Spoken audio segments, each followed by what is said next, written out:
m'entend bien. Je vais commencer par vous raconter une histoire que j'ai lue dans un livre quand j'étais jeune.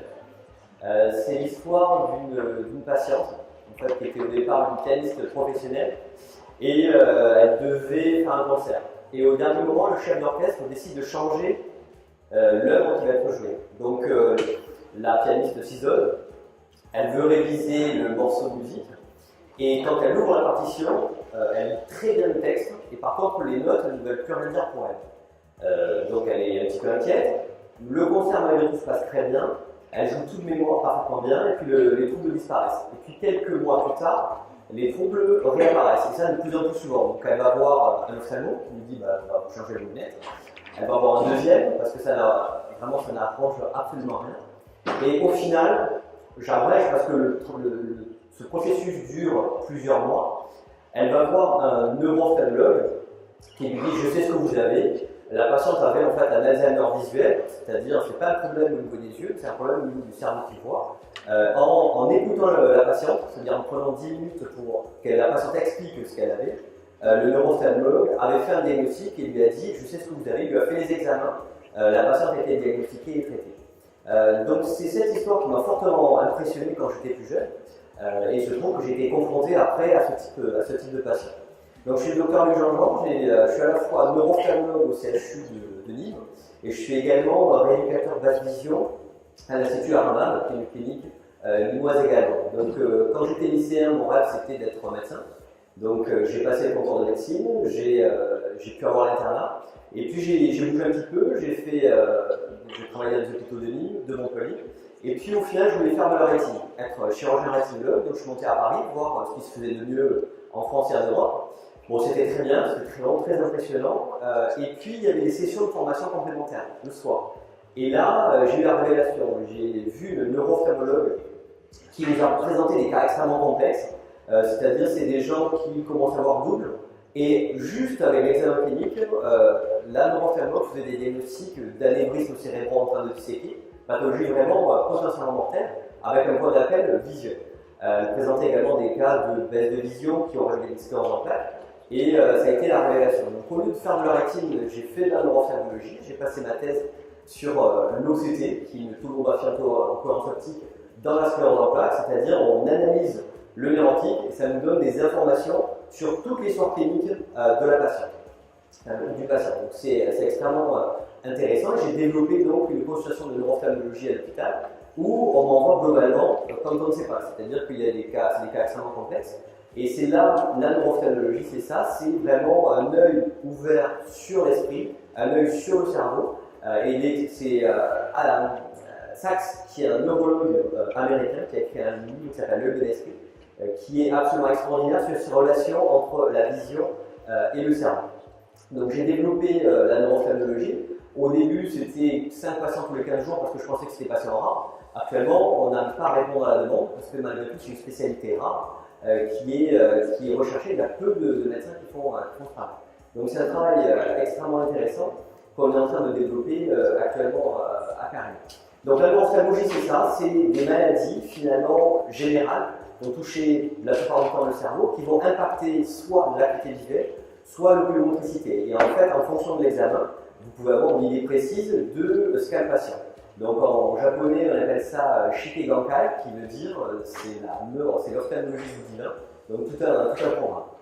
Donc au cours de ces consultations, un jour j'ai vu apparaître un patient qui était extrêmement gêné parce qu'il était expert comptable. Il avait fait 3 ophtalmos, il avait 5 paires de lunettes. Et en fait, sa plainte elle était très simple, c'est qu'il était expert comptable, il ne pouvait plus remplir un tableur Excel. C'est-à-dire qu'il était sur son tableur, et malgré une excellente acuité visuelle, il n'arrivait pas à rentrer les bons chiffres dans les bonnes cases. Et il était aussi extrêmement inquiet parce que quand il lisait son journal, il passait d'une colonne à l'autre sans s'en rendre compte. Et du coup, le texte n'avait plus aucun sens. Alors c'est un patient qui avait une très bonne acuité visuelle, mais dont l'organisation de la vision était complètement perturbée. Et dans ce qu'il m'a raconté, j'ai reconnu la patiente qui a été diagnostiquée dans le livre au moins 10 ans plus tôt, que j'avais lu. Et donc c'était mon premier patient Benson, qui est donc un Alzheimer visuel, et dont j'ai fait ma spécialité. Donc c'est intéressant de voir le rapprochement entre la lecture et le premier patient, qui sont des patients assez rares en réalité. Ensuite, sur la deuxième partie de mon travail, c'est la base vision. C'est-à-dire qu'en fait, ces patients-là, il faut leur proposer quelque chose. Donc, je travaille au sein de la clinique Aramas, qui a été créée par mon maître à penser, le docteur Duperron, qui a développé la base vision ici à Nîmes. Donc, la base vision, au départ, on rééduquait des patients totalement aveugles. C'est-à-dire des patients dans le noir, et même des patients qui n'avaient plus qui avaient un petit peu de vision, on les aveuglait. C'est-à-dire qu'on leur mettait un bandeau parce que ça perturbait la prise en charge.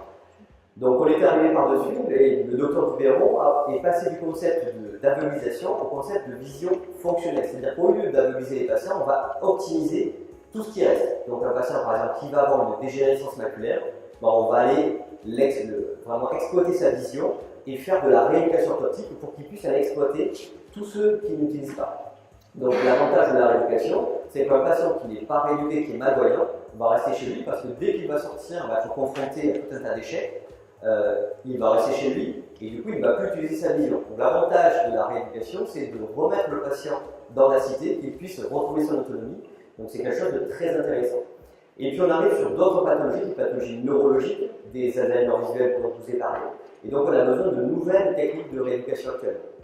Donc le gros problème de la rééducation de l'asile en France, c'est qu'en fait, on a 3 millions de personnes malvoyantes en France, et il n'y a que 3 centres en France. Donc on a Paris, on a Saint-Gaudens et on a Nîmes, et Nîmes étant le centre le plus grand. Nous n'avons que 20 lits, ce qui veut dire qu'on ne peut pas répondre à la demande. On ne peut pas répondre à la demande de rééducation. Donc une problématique est arrivée, c'est dû de développer de nouveaux programmes et de créer de nouveaux outils de rééducation. Donc actuellement, on travaille sur des jeux sérieux, c'est-à-dire que vous avez tous joué à des jeux vidéo, et on va se servir de cette idée de jeu sérieux pour créer du plaisir. C'est-à-dire qu'en fait, la rééducation, souvent, elle est assez répétitive, on va refaire tout le temps le même geste, et donc l'idée, c'est de se servir de la sécrétion de dopamine liée aux jeux vidéo pour améliorer la prise en charge. C'est-à-dire qu'en fait, je ne sais pas si certains d'entre vous jouent à Fortnite actuellement, qui est le gros succès du... On veut tout le temps être en temps on veut tout le temps gagner. Pourquoi? Ça crée du plaisir, ça crée de la dépendance, ça crée... Pourquoi? Parce qu'il y a du dopamine. Et nous, on peut se servir de ce phénomène pour que le patient se rééduque quasiment sans se rendre compte.